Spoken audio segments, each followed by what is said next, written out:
नमस्कार, मी स्नेहा. एनडीटीव्ही मराठीच्या महाराष्ट्र नामामध्ये आपलं स्वागत. राज्याच्या प्रगतीशी, जनतेच्या सोयी सुविधांशी संबंधित काही महत्त्वाच्या घडामोडी घेऊन आम्ही तुमच्यासमोर आलोय. चला पाहूयात आजच्या प्रमुख बातम्या. देशात न्यायदानाची प्रक्रिया अधिक प्रभावीपणे कार्यरत व्हावी यासाठी सरकार प्रयत्नशील आहे. मुख्यमंत्री देवेंद्र फडणवीस यांच्या हस्ते मुंबईत नवीन फौजदारी कायद्यांवरील प्रदर्शनाचं उद्घाटन पार पडलं. जुन्या वसाहतवादी कायद्यांना बदलून जनतेच्या हक्कांचे आणि लोकशाहीच्या सक्षमीकरणाचे प्रतीक असलेले हे 3 कायदे देशाच्या न्यायव्यवस्थेचं स्वरूप आणि दृष्टिकोन बदलणारे आहेत, असं प्रतिपादन मुख्यमंत्री देवेंद्र फडणवीस यांनी केलं. भारतीय साक्ष अधिनियमामुळे डिजिटल आणि फॉरेन्सिक पुराव्यांना अधिकृत मान्यता मिळाली आहे आणि ज्यामुळे न्याय प्रक्रियेमध्ये ऐतिहासिक बदल होत आहेत.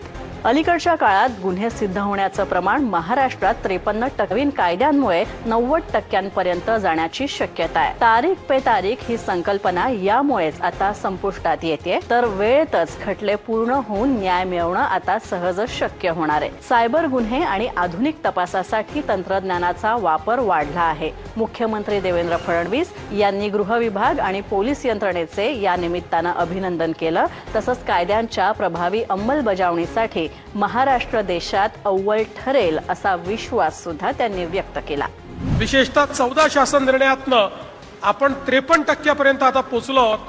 पण हे जे नवीन कायदे तयार झालेले आहेत, हे नवीन कायदे आपल्याला 90% नेऊ शकतात, अशा पद्धतीची या कायद्यांनी व्यवस्था उभी केली आहे.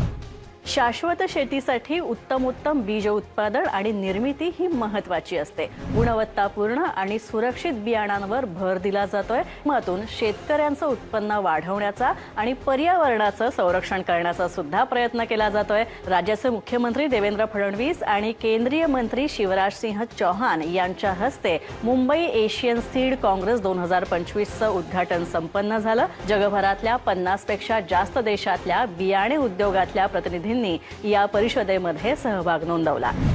केंद्रीय जलशक्ती मंत्रालयामार्फत जलसंवर्धन आणि व्यवस्थापन क्षेत्रातील कामगिरीसाठी देण्यात येणाऱ्या 6व्या राष्ट्रीय जल पुरस्कार 2024 मध्ये महाराष्ट्राला सर्वोत्कृष्ट राज्याचा पुरस्कार राष्ट्रपती द्रौपदी मुर्मू यांच्या हस्ते प्रदान करण्यात आला. तर राज्याचे जलसंपदा मंत्री राधाकृष्ण विखे पाटील यांनी राज्याच्या वतीनं हा पुरस्कार स्वीकारला. या प्रमुख यशासोबतच महाराष्ट्रातील इतर 2 संस्थांनी सुद्धा महत्त्वाच्या श्रेणीमध्ये पुरस्कार प्राप्त केलेत. सर्वोत्कृष्ट शहरी स्थानिक संस्था या गटामध्ये नवी मुंबई महानगरपालिकेनं पहिला क्रमांक पटकावला. तर हा पुरस्कार आयुक्त डॉक्टर कैलास शिंदे यांनी स्वीकारला. राज्यातील बिबट्यांच्या हल्ल्यांच्या प्रश्नांसंदर्भात मंत्रालयामध्ये मुख्यमंत्र्यांच्या अध्यक्षतेखाली बैठक पार पडली. बिबट्यांचे मानवावरील हल्ले हे राज्य आपत्ती ठरवण्याचा प्रस्ताव मंत्रिमंडळासमोर आणावा असे आदेश मुख्यमंत्र्यांनी दिलेले आहेत. तसंच बिबट्यांना वन्यजीव संरक्षण अधिनियमाच्या शेड्यूल 1 मधून वगळून त्यांचा समावेश शेड्यूल 2 मध्ये करण्यात यावा असा प्रस्ताव सुद्धा तयार करून सादर करा असं मुख्यमंत्र्यांनी म्हटलंय. मानवावर हल्ले करणाऱ्या बिबट्यांवर नियंत्रण मिळवण्यासाठी आवश्यक ठिकाणी तातडीनं पिंजरे बसवावेत. तसंच यासोबतच आता पुणे जिल्ह्यामध्ये बिबट्यांच्या उपचार आणि पुनर्वसनासाठी 2 रेस्क्यू सेंटर लवकरात लवकर सुरू करण्याचे निर्देश सुद्धा देण्यात आलेले आहेत. पुणे जिल्हा, अहिल्यानगर जिल्हा, नाशिक जिल्हा, कोकणचा आपला रत्नागिरी आणि तिकडचाही काही भाग असल्यामध्ये जिकडं बिबट्यांची संख्या वाढतीये. ही संख्या वाढलेली असताना ह्याच्यावर काय बंदोबस्त करायचा म्हणून तातडीची आज मुख्यमंत्र्यांनी मिटिंग आयोजित केलेली होती.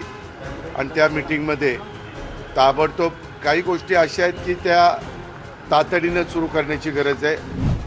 राज्यातील ग्रामीण आणि आदिवासी भागातील खेळाडूंना आंतरराष्ट्रीय स्तरावर स्वतःला सिद्ध करण्याची संधी मिळावी यासाठी राज्य शासन प्रयत्नशील आहे. यासाठीच राज्य शासन महादेवा फुटबॉल उपक्रम राबवत आहे. राज्याच्या मुख्यमंत्र्यांच्या प्रमुख उपस्थितीमध्ये शालेय शिक्षण व क्रीडा विभाग आणि महाराष्ट्र इन्स्टिट्यूशन फॉर ट्रान्सफॉर्मेशन म्हणजेच मित्रा आणि अभिनेता टायगर श्रॉफ यांच्यामध्ये सामंजस्य करार सुद्धा करण्यात आलेला आहे. तर या होत्या महाराष्ट्र नामामधल्या प्रमुख घडामोडी.